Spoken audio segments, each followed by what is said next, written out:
O primeiro passo nessa aula é justamente falar da razão que é inseparável da unidade do nosso eu.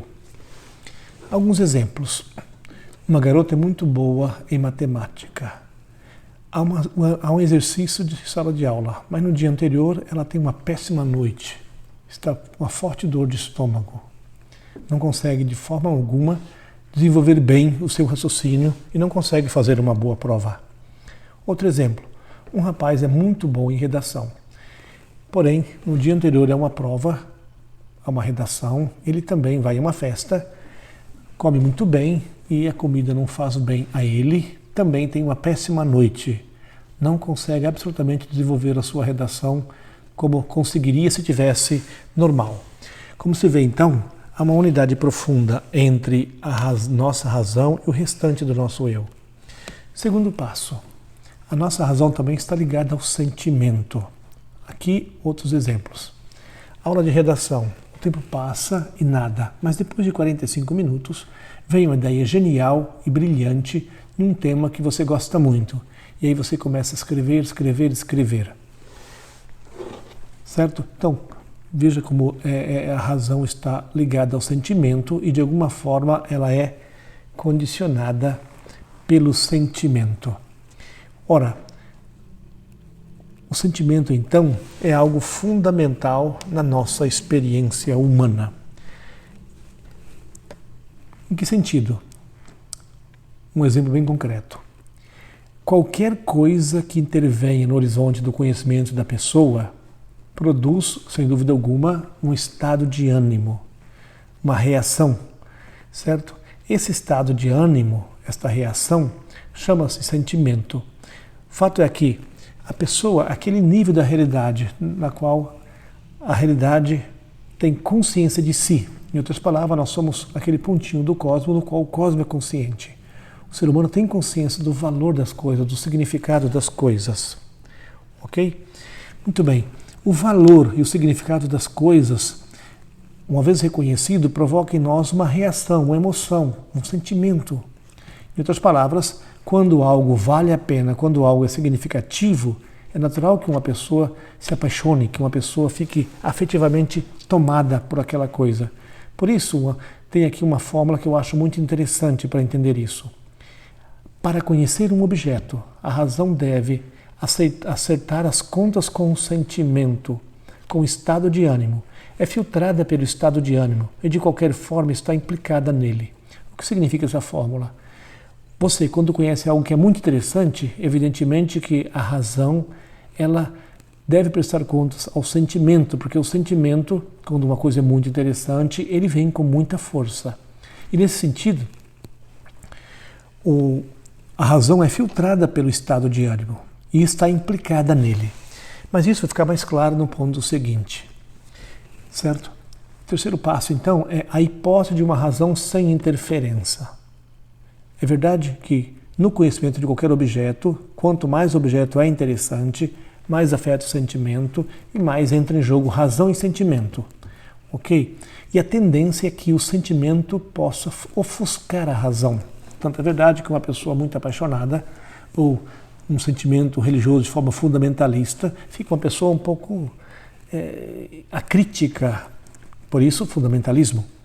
Nesse sentido, então, aqui surge o conhecido problema da cultura moderna, racionalista e iluminista. Para essa cultura, a razão é pensada como capacidade de conhecimento sem que nada deva interferir, certo? Portanto, se deve existir uma interferência como a do sentimento, começa então a surgir a interrogação sobre a possibilidade de um conhecimento objetivo e verdadeiro de um objeto. Muito bem. A questão, então, adquire caráter sim, dramático quando constatamos que existe uma categoria de objetos que constitui o termo de um interesse que não podemos evitar, o interesse pelos significados. Aqui é bom retomar. A cultura racionalista e iluminista afirma que onde entra o sentimento, no conhecimento de qualquer objeto, entra demais o fator sentimento e de alguma forma o sentimento pode ofuscar o conhecimento. E aqui estou colocando um outro ponto muito importante, mas tem objetos ligados aos significados que nós não podemos evitar. E sobre esses objetos entra muito o fator sentimento. Que objeto de conhecimentos, quais objetos de conhecimentos são esses? Por exemplo, o problema do significado da vida, ligado à religião. O problema afetivo, ligado aos relacionamentos afetivos, tão importante para a nossa existência. E o problema político, bem entendido. A política é uma coisa muito importante, porque visa o bem público, o bem do povo de Deus. Ok? E depois, uma observação muito importante agora. Quanto mais uma coisa interessa ao indivíduo, isto é, quanto mais é valor, vale a pena, é significativo, tanto mais potente e tanto mais gera sentimento. Certo? E a razão é condicionada por esse sentimento. Muito bem, isso também é verdade, hein? A razão condiciona sim o sentimento. Deste modo, a cultura racionalista iluminista vai dizer que sobre esses objetos, onde entra demais o fator sentimento, não seria absolutamente possível um conhecimento objetivo. Então, a respeito da religião, da política e também do lado afetivo, cada cabeça uma sentença, já que pesa demais o fator sentimento e não seria possível um conhecimento objetivo e verdadeiro de um objeto ligados a esses campos de conhecimento. Por isso, a forma que nós temos aqui é essa. Um objeto, quanto mais nos interessa, mais toca o sentimento e mais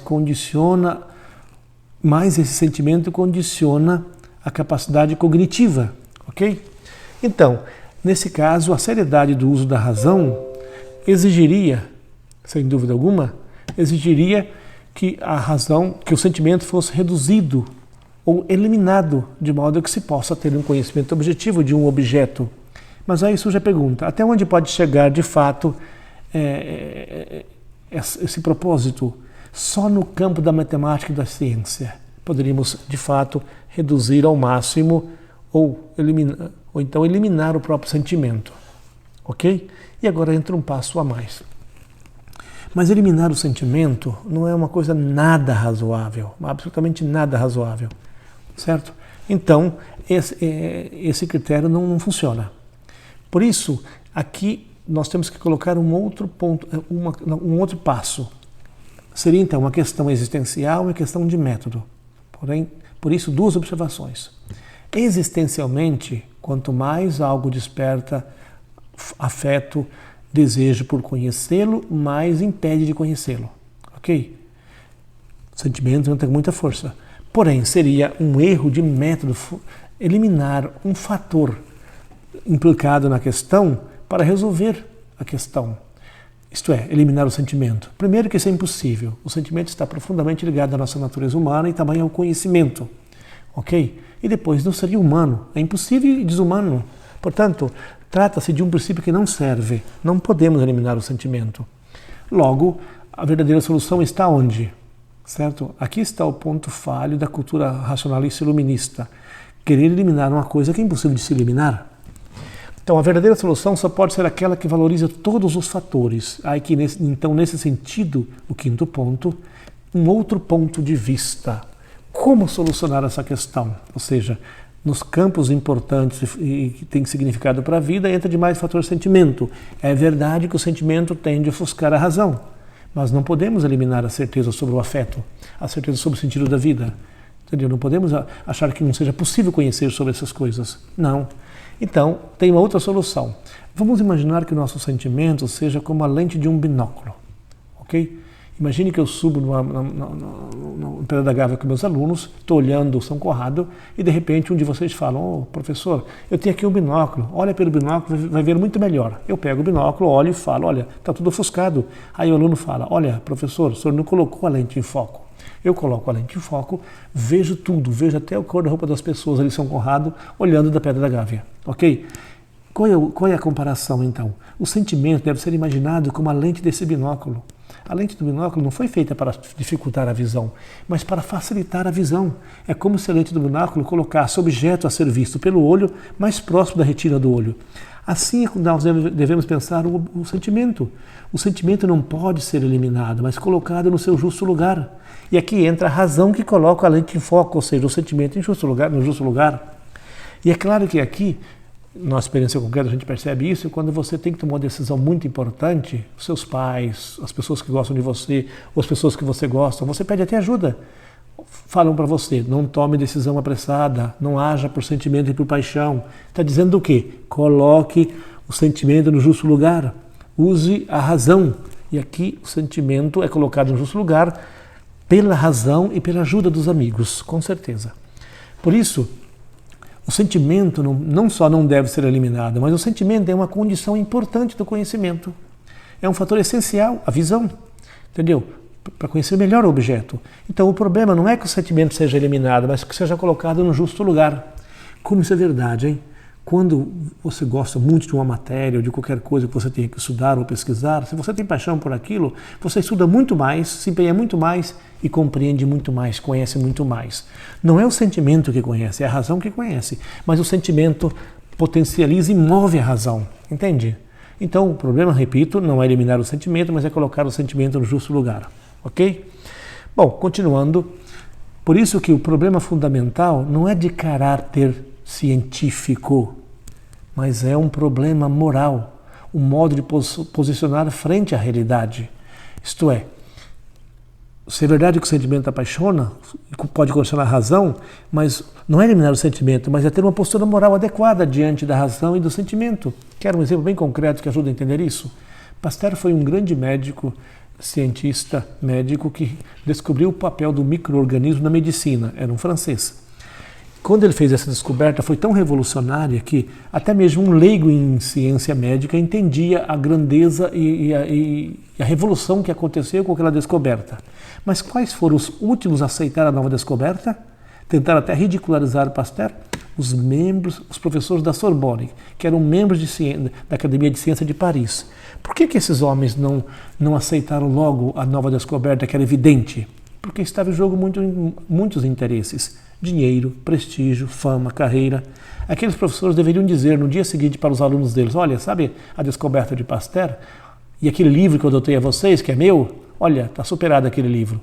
Isso não era fácil, certo? Era preciso uma educação longa para que esses professores fossem leais e aderissem àquilo que era verdadeiro e irrefutável. Por isso que, a partir da experiência de Pasteur, nós entendemos que o problema fundamental no processo do conhecimento de qualquer objeto não é de ciência somente, é, sobretudo, ter uma posição justa do coração, certo? Isto é, ter uma moralidade, ser leal com aquilo que se vê e que se é verdade. Então, qual é esta postura? Como podemos definir a moralidade do conhecimento de um objeto? Significa amar mais a verdade do objeto do que as opiniões, o apego às opiniões que já formadas sobre eles. Ou, conforme diz o Evangelho, amar mais a verdade do que a si mesmo. Entende? E aí nós chegamos ao sexto ponto, que é a moralidade no processo do conhecimento. Aqui é o centro da questão. De que tipo de moralidade nós estamos falando? É daquela moralidade em sentido etimológico, ou seja, aquela que indica uma postura adequada e justa na dinâmica do conhecimento de um objeto. E que postura é essa?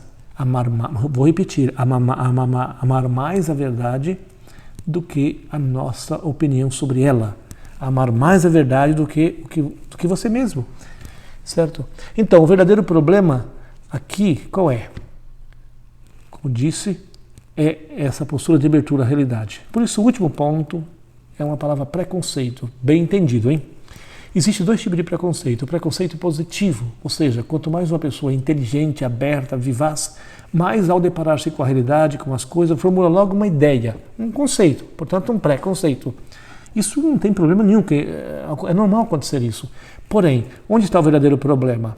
Não é não ter logo uma imagem das coisas, de certa forma, um certo preconceito, que aqui é positivo, mas é o verdadeiro problema é não ficar fechado nessa imagem primeira, nesse preconceito, mas estar aberto a qualquer outra possibilidade, porque pode acontecer que você tenha uma visão da realidade, depara com uma outra proposta, uma outra visão da realidade que é muito mais completa do que a sua, muito mais adequada do que a sua. Nesse caso, você se abre e aí se supera aquela imagem primeira para chegar à imagem verdadeira e real daquilo que você vê. Por isso, repito, a grande questão para nós é mesmo a moralidade no processo do conhecimento. É claro que não se adquire isso, essa postura moral de amar as coisas como elas são automaticamente. Isso exige também uma educação, um trabalho a ser feito.